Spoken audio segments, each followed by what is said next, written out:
ချင်းချမ်းရှမ်းကဒီတစ်ခါထိနာဆုံးပါအစာပိုင်းကပေးခဲ့တဲ့ကြိုင်ကောကြီး10ပလင်းတင်မကပါဘူးဒီနေ့သူယူလာတဲ့လက်ဆောင်တွေကတင်ငွေစ300ဖို့ရှိပြီးလူကျန်းကအလကားဝေပေးဖြစ်လိုက်တာပါအဲ့ဒါတွေကိုသူပြန်တော့မရနိုင်တော့ပါဘူးသူကဒေါသထွက်နဲ့လူကျန်းကိုပြောတယ်မင်းအခုထိအကျွေးလည်းမဆက်ရသေးဘူးလူကျန်းရဲ့မျက်နှာအမူအရာကရုတ်တရက်ပြတ်သွားတဲ့ဂိုင်းချုပ်ကြီးကျေးဇူးပြုပြီးစိတ်အေးအေးထားပါကျွန်တော်ဆက်ဖို့နီးလန့်ရှာပါမယ်ဆက်မယ်ဘာနဲ့ဆက်မှာလဲမင်းတို့ကျမ်းမိသားစုမှာဆက်စရာဘာကြံသေးလို့လဲချင်းချန်ရှမ်းကဒေါသတွေချောင်းထွက်နေပြီးလူကျန်းကိုအခုချက်ချင်းအသေးသက်တော့မဲ့အတိုင်းကြည့်နေတယ်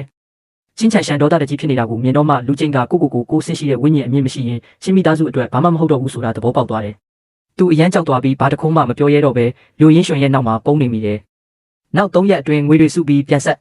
မဟုတ်ရင်ငါ့ကိုမညာဘူးလို့မပြောနဲ့သူကအခြေခံတိဆောက်ခြင်းအဆင့်တရဲ့စွမ်းအားတွေကိုထုတ်ဖော်လိုက်တာကြောင့်ကျမ်းမိသားစုကလူတိုင်းကြောက်လန့်တုန်ပြီးကုန်ကြတယ်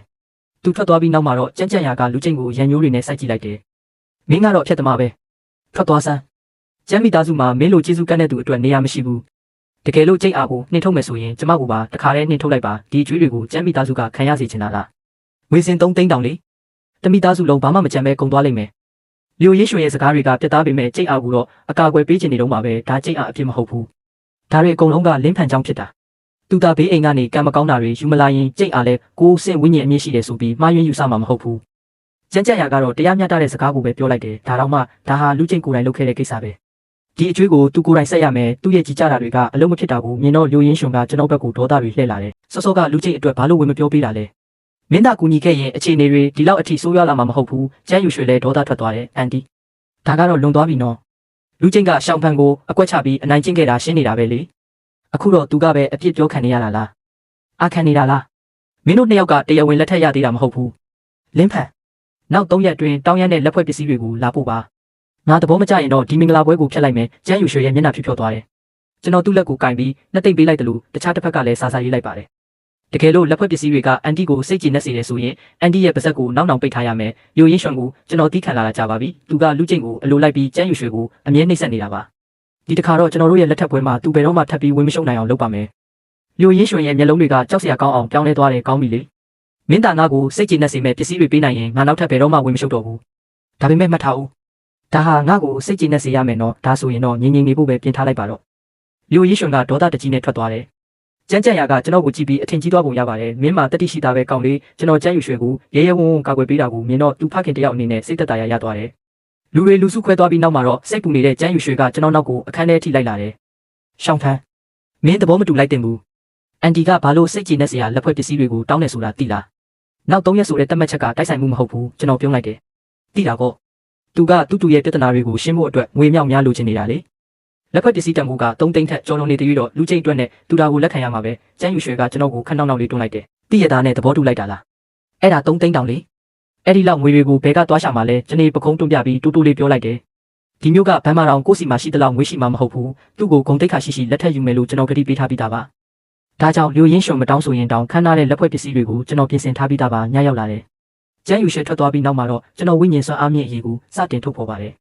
စောစောကအတွေ့အကြုံကြောင့်အခုကပိုးပြီးလွယ်ကူနေတယ်မနက်မိုးလင်းတော့အဆင့်မြင့်အရေး40နဲ့ထိပ်တန်းအဆင့်အရေး20ကိုရရှိခဲ့ပါတယ်ဒီနေ့ထိပ်တန်းအဆင့်အရေးထုတ်လုပ်နိုင်စွမ်းကမနေ့ကထက်အများကြီးပိုကောင်းလာပါတယ်မိုးလင်းတော့ရှေ့မှာအဆင့်မြင့်လေ့ကျင့်ရေးအရေး40ပလင်းနဲ့အထူးအဆင့်မြင့်အရေး20ပလင်းအဆင့်သိရှိနေပြီ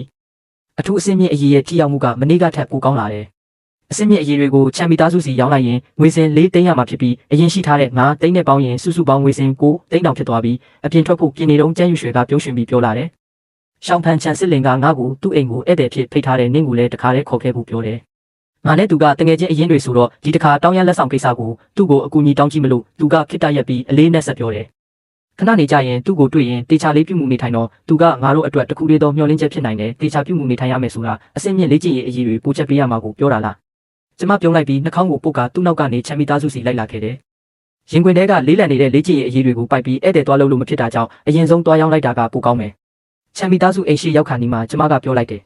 လူရွှေနေဒီမှာခဏဆောင်နေဦးငါမို့အချို့ဝယ်လိုက်ဦးမယ်ပြီးမှလာခဲ့မယ်ကျန်းယူရွှေတစ်ချက်ကြောင်သွားပြီးမှကျွန်တော်ကချမ်းအိမ်တော်ကိုပထမဆုံးအကြိမ်လာတာဖြစ်လို့လက်ဆောင်ယူသွားဖို့စဉ်းစားမိတာကိုတတိယသွားတယ်နင်ကပို့ပြီးစဉ်းစားတွေးခေါ်တတ်တာပဲမြန်သွားမြန်ပြန်လာတော့ချန်စစ်လင်ကအရန်လုံများတာကျွန်တော်ကောင်းချင်းပြပြီးလူအုပ်ထဲတိုးဝင်သွားကသူတတိမထားမိခင်မှာပဲဝစ်စုံလဲလိုက်ပြီးချန်မီသားစုတကားဝကိုရောက်လာခဲ့တယ်ရတနာဆိုင်မန်နေဂျာကကျွန်တော်ကိုမြင်တော့အံ့ဩဝမ်းသာသွားတယ်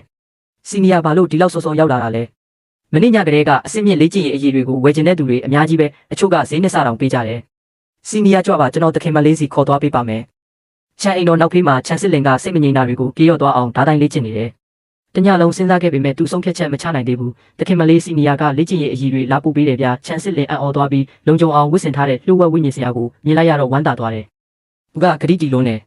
တဖန်သူ့စိတ်တွေရှုပ်ထွေးလာပြီးအင်ဂျီလက်ထဲကဖောက်ထွင်းမြင်အောင်ဆုံးကြောက်ကိုတိတ်တဆိတ်ဆုပ်ကင်လိုက်တယ်။သူဓာတ်ကိုချပြီးအမြန်ပြေးလာတော့လေ့ကျင့်ခန်းလှုပ်ထားလို့ပပြင်းလေးတွေညီမြန်းနေပြီးချွေးဆက်လေးတွေကမေးစေးကနေလိမ့်ဆင်းနေတယ်။ချွေးဆူနေတဲ့ဝစ်စုံကလည်းခန္ဓာကိုယ်မှာကပ်နေတယ်။ကျွန်တော်မနေနိုင်ပဲတစ်ချက်ကြည့်လိုက်မိပြီးမှအကြည့်ကိုအမြန်ပြန်လွှဲကအစစ်မြက်အရေးလေးဆက်ပလင်းကိုစပွဲပေါ်တင်လိုက်တယ်။ဒီမှာအကုန်ပဲချန်စစ်လင်အနေငယ်စိတ်လှုပ်ရှားနေပုံရတယ်ဘာလို့လဲဆိုတော့သူကကျွန်တော်ရဲ့အကြည့်ကိုအမြဲစောင့်ကြည့်နေလို့တစ်ချက်ကြည့်လိုက်တာကိုတော့သူသတိထားမိသွားတယ်။သူအရေးတွေကိုအမြန်စစ်ဆေးပြီးမှန်ကန်ကြောင်းအတည်ပြုပြီးနောက်ငွေစင်လက်မှတ်နဲ့ကုန်ကျန်း90ကိုထုတ်ပေးတယ်။စီနီယာဒါတွေကဒီမှာပါသူကနှုတ်ခမ်းကိုအသာကိုက်ပြီးအကွာအဝေးတစ်ခုကနေလှမ်းပေးတယ်။ကျွန်တော်အံ့ဩသွားတယ်သူဘာဖြစ်နေတာလဲ။ကျွန်တော်ကသူ့ကိုစားပစ်မှကြလို့ကောင်းပြီမနှက်ပြန်လာခဲ့မယ်ပစ္စည်းတွေတင်ပြီးပြန်ဖို့ပြင်လိုက်တယ်စီနီယာခဏဆောင်ပါဦးလက်ဖက်ရည်တောက်သွားပါဦး